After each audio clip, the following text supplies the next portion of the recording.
So friends, wondering what to make for tiffin? Today I'm going to share 4 lovely non-veg recipes. One is the sausage cheese roll, and I'm going to show you how to make breadcrumbs at home. Then is the delicious corned beef sandwiches. Then some meatloaf, from which you can make some meatloaf sandwiches, and some ham and egg and ham and cheese sandwiches. So these are some delicious recipes.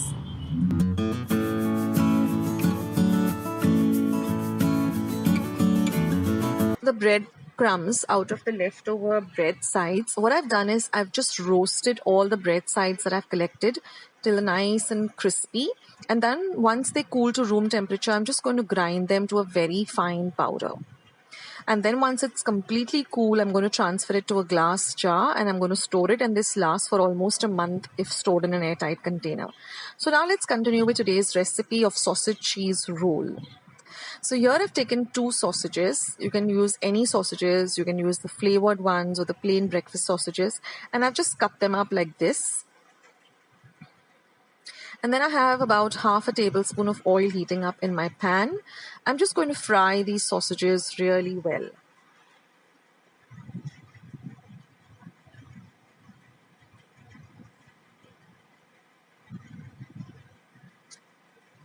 This is a super simple dish to make, and it gets ready also very fast. So if your kids are hungry at home or your family members are hungry at home, and if you have some sausages and a little bit of cheese and some bread slices and a little bit of breadcrumbs, or you can make your breadcrumbs like I showed you before, you can just get this dish ready in no time. So I've just taken some bread slices, again cut off the sides, save the sides, because you can make so many dishes with these leftover sides. You can even make a bread pudding. I'll leave a link below for a bread pudding recipe which I've made with regular bread, but you can also make it with these sides. So you can make these ahead of time also, these bread rolls, and just store them in a airtight container, and whenever you feel like whenever hunger strikes, you can just fry them. And I'm not even deep frying them, I'm just going to shallow fry them. So our sausages are nice getting ready, and we want them to be completely cooked and fried well. So I'm just going to cut off all the sides of the breads. Now you can use brown bread, you can even use white bread. You can even make your own loaf of bread. I have a recipe for how to make bread at home. I will leave a link for that below.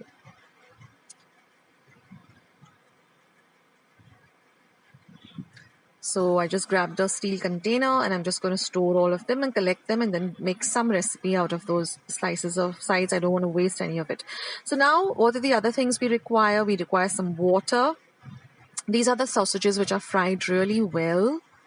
This is a little bit of grated cheese. This is the breadcrumbs which I've just taken out in a bowl. Now I'm just going to soak each slice of bread in water for a second or so, and then I'm going to squeeze out all the water and flatten the bread completely. Then I'm going to add some slices of this fried sausage. Now if you don't have sausage at home, and if you have salami or bacon, you can even add those. And then I'm just going to put a little bit of cheese. And then I'm just going to wet my fingers and I'm going to just roll them up like how we would do with a regular bread roll, and just seal up the edges completely. We need to be sealed really well, because when we are frying it, we don't want it to disintegrate. So seal it completely.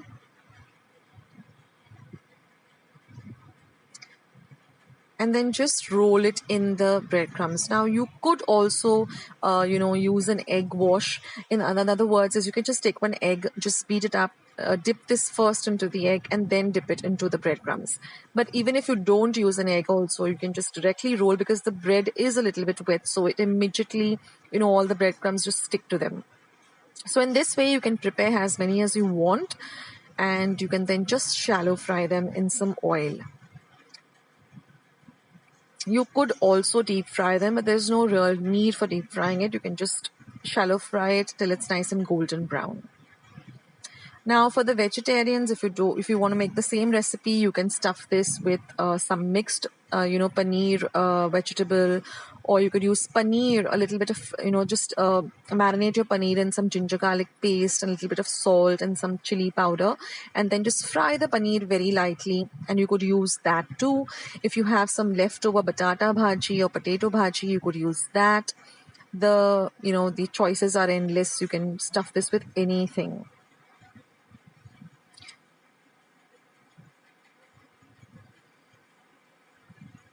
Even if you have some chicken mince at home, I have a recipe for how to make chicken mince. I can leave that below if you require, and you can even stuff that.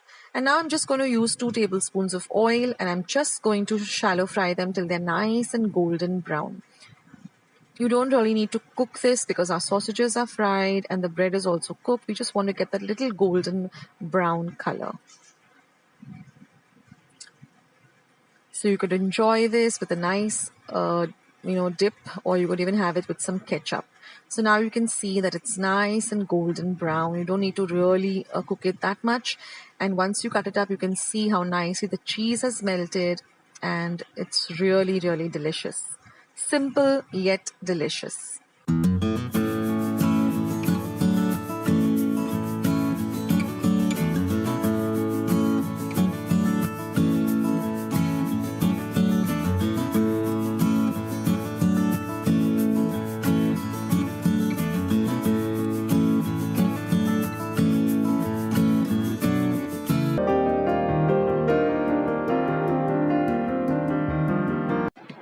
So let's see today's lovely recipe of corned beef and corned beef sandwiches. Now first I'm going to prepare this simple allspice powder. So I've taken 4 cloves, half an inch of cinnamon, and I'm going to grate some nutmeg till I get half a teaspoon of nutmeg. So you get a powder like this, or you can use the ready-made nutmeg powder. And I'm going to grind these two in my mortar and pestle to a fine powder which looks like this. I'm going to mix the 3 powders together, and that's our allspice powder. And we're also going to use 1 teaspoon of pepper powder. Now I've taken 2 slices of bread, soaked it in water for about a minute, and then squeezed out all the water. Next, I'm going to take 125 grams of bacon. Now I'm using chicken bacon. You can use the pork bacon, and I'm going to grind it to a mince like this.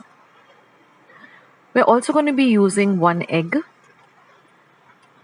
and 250 grams of mince. You can use beef mince, mutton mince. I'm using chicken mince.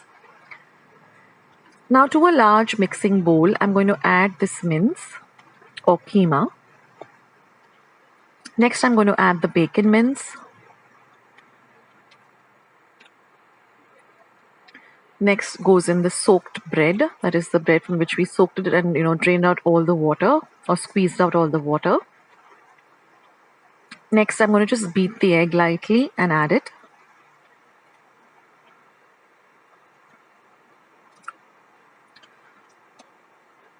Next, I'm going to add the pepper powder as well as the allspice powder and some salt to taste. Now mix everything well, and at the same time keep your steamer ready. Put enough of water in the steamer because we're going to be steaming this corned beef for at least 45 minutes. So your steamer should have enough water.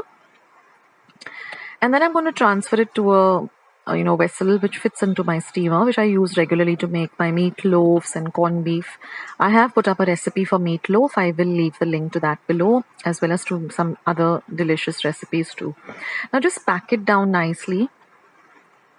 And then we're just going to put it into our steamer, and we're going to steam this for 45 minutes on a high flame. Keep an eye on the steamer, see that the water doesn't, completely dry up.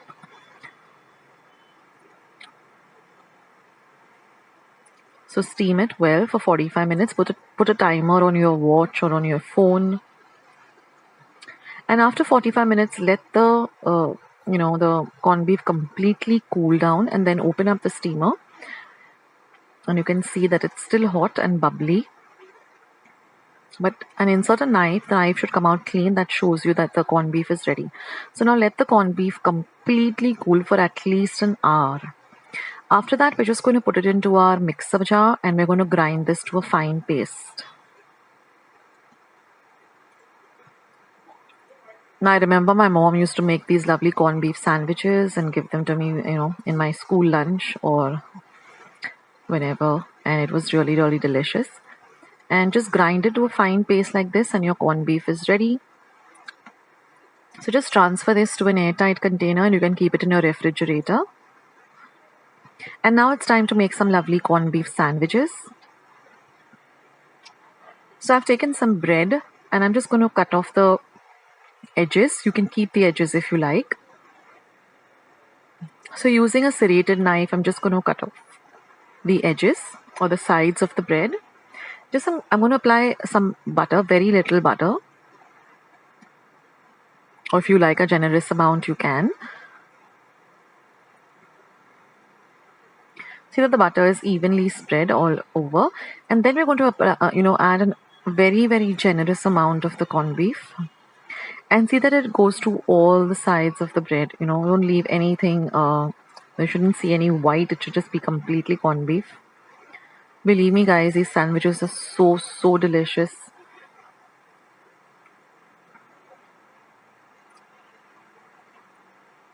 And you can keep this corned beef for at least, almost 2 to 3 weeks in your refrigerator in an airtight container.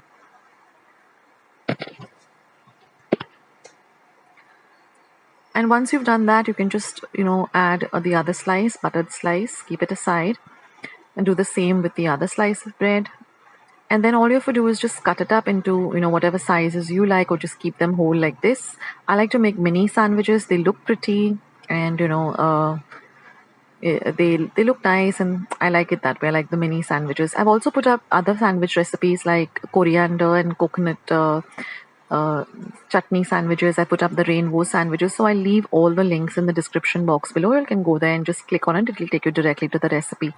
So I hope you enjoyed today's recipe. I hope you give it a try. I'll catch you in the next video sooner than you think. This is Akshata signing off. Take care, guys. Bye.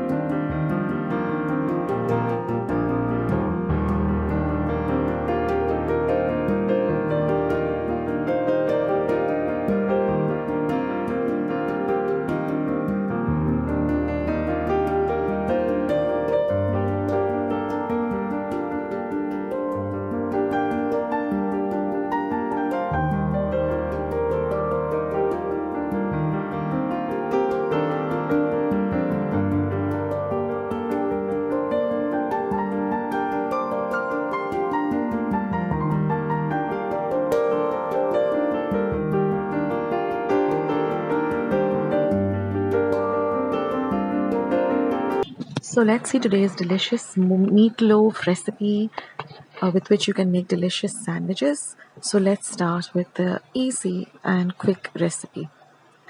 So now in a pan, I've taken just about 1/4 teaspoon of oil, and I'm going to fry 250 grams of bacon. Now we want to fry the bacon till it's nice and crispy on both sides. And it doesn't require extra oil because the bacon itself, because of the little bit of fat, does leave out some oil. So that helps to fry it and make it nice and crispy. So here you can see the bacon is nice and crisped up. So once it's done, we're going to take it out of the pan and let it cool to room temperature. And then I'm just going to chop it up really fine using a nice sharp knife. Now you can use a regular bacon, or you can also use chicken bacon. And I'd like to know whether you even get vegan bacon. I have heard of it, but not really sure. So let me know in the comment section whether you've ever eaten vegan bacon. So now chop it really, really fine. And since it's nice and crispy, so the process is really easy. Now once that is done, I'm just going to add 1 more teaspoon of oil to my pan, and I'm going to fry 1 medium onion that I've chopped really fine. So we want to fry the onion till it's nice and translucent. I'm using a red onion. You can also use the white onion. And now I've just taken about 2 tablespoons of garlic, which is about 4 large cloves of garlic, and chopped them really fine. And I'm going to fry the garlic well too. So this dish doesn't have a lot of ingredients, but the end result is really amazing. And I love making this meatloaf on a Sunday and keeping it in my refrigerator. So whenever hunger strikes, just cut it up into thin slices, butter up some nice slices of bread, and you have your lovely meatloaf sandwiches ready. This is a great kids snack, or even a tiffin item, or just something when hunger strikes. So now I'll fry the bacon, the onions and the garlic really well.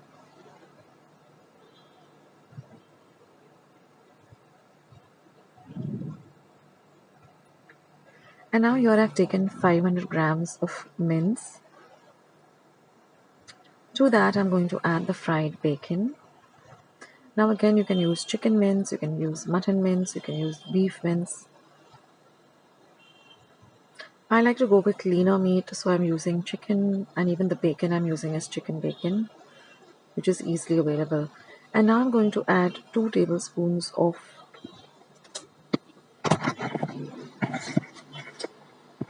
Worcestershire sauce, and I'm going to add 1 teaspoon of mixed herbs. I'm also going to be adding a little bit of chili flakes, about a teaspoon for a little bit of a spice kick, and 1 teaspoon of pepper. For those of you who watch my recipes know that I use a lot of pepper and I just love the taste of pepper. And I'm going to add some salt to taste. And now to hold everything together, I'm going to be using about 3 tablespoons of breadcrumbs.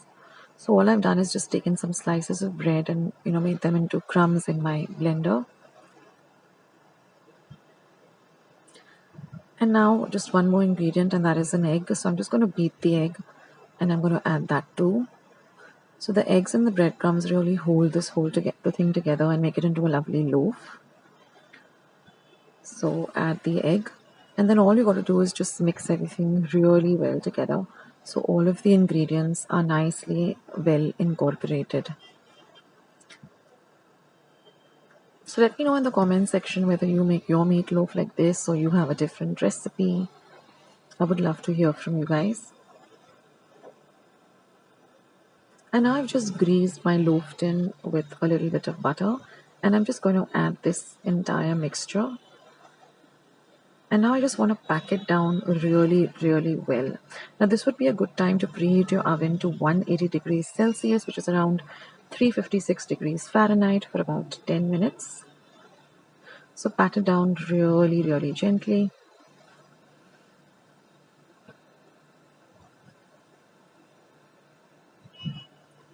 And then we're just going to bake it in the preheated oven at 180 degrees Celsius for 45 minutes. But do keep an eye on it because every oven is different. And here my lovely meatloaf is all ready. Doesn't it look nice and juicy? And I'm going to let it cool completely before I demold it. And you can see how well it's nicely baked, and the aroma in my kitchen is really amazing. I just can't wait to cut this up into slices and make some beautiful sandwiches. So let me know how you like this recipe. Do give it a try, and I'll catch you soon in my next video. Bye.